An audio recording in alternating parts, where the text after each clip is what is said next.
Gjykata e lartë vendosi të mos i ndryshojë asnjë presje vendimit të apelit të Vlorës për 3 autorët e masakrës së prillit 2015 në Çolje të Vlorës. I pandehuri Aleksandër Llanaj, i cili ndodhet prapa hekurave, do të vuajë dënimin me 35 vite burgim për akuzën e vrasjes në rrethana cilësuese.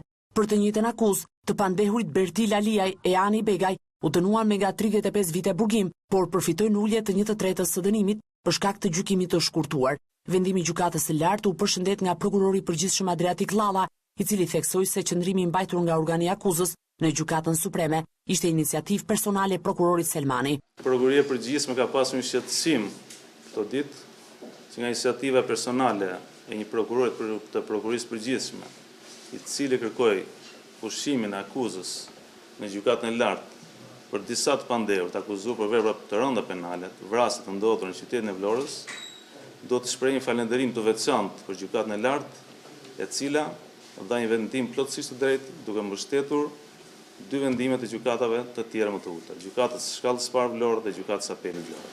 Ishte iniciativë e këtij prokurori, të cilën vlerësova se është e padrejtë. Ne kemi filluar hetimet për rastin konkret. Ka dyshime të bazuara se është përfshirë në vepra të ndryshme penale, si të shpërdorimit të detyrës, korrupsionit, problematikat të cilat do të zbulojnë hetime pas.